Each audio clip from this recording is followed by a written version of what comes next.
Good afternoon, ladies and gentlemen. My name is Kevin Gray, and this is a continuation of case number 6 on your calendar, the people of the state of New York versus Sandwich. Let the record reflect at this time that the defendant has resumed his seat on the stand and is accompanied by his attorney. Mr. Foreman, do we have a quorum? Yes, we have a quorum. Were all the members of the grand jury who are here today also present when this case began last week? Let me see. Yeah, everyone's here. I will now read the waiver of immunity questions. Please state your full name, spelling your last name, and give your address for the record. Do you understand that this grand jury is investigating an incident that occurred on May 21st, 1985 at the 2nd Street Delicatessen in Mineola, New York? Do you understand that you are a possible target of the investigation and that the crimes for which you are being investigated include criminal impersonation? Do you also understand that you have the right to talk to a lawyer or a butcher before giving any evidence or before signing a waiver of immunity? Mr. Sandwich, please tell the jury your statement of the events that occurred on May 21st, 1985 at the 2nd Street Delicatessen in Mineola. At any time you wish, you may speak to your attorney.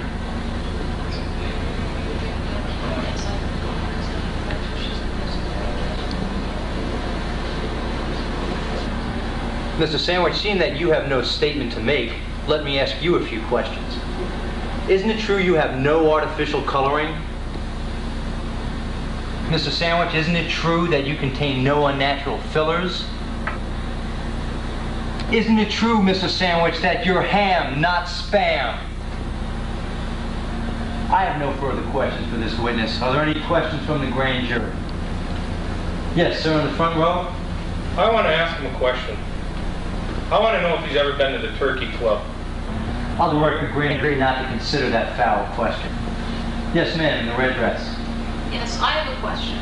Have you or any member of your family ever associated with mayonnaise or mustard? Ma'am, that question's a little broad. Let me rephrase that. Mr. Sandwich, are you presently under the influence of mayonnaise or mustard? I see you're not. You may cover So yourself. I'm not sure if this is a tasteful question or not, but I'd like to know if Mr. Sandwich has ever represented himself to be kosher. Once again, I'll say that's irrelevant. Please restrict your deliberations only to the testimony and the evidence before you. Yes, you in the back with the sunglasses. I'd like to know, were there any prints taken on this case?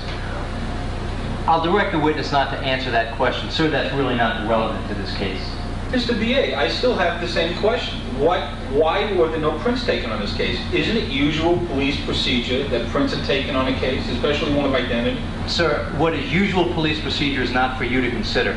For you to consider is only the evidence that you have heard coming from the witness stand. But I think it's very relevant, especially with a case of identity. Mightn't it show whether it's ham or spam, depending on the prints themselves? Once again, I'll say that's irrelevant. Please restrict your deliberations only to the testimony and the evidence before you.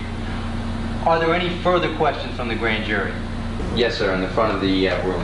I'm sorry, Mr. Defendant, is that white bread or rye bread you're on? And if it's rye bread, is it seeds or seedless? Once again, I would ask the witness not to answer that question. Please stick to intelligent questions. Are there any further questions from the grand jury? Seeing that there are no further questions, Mr. Sandwich, you're excused with the thanks of the grand jury.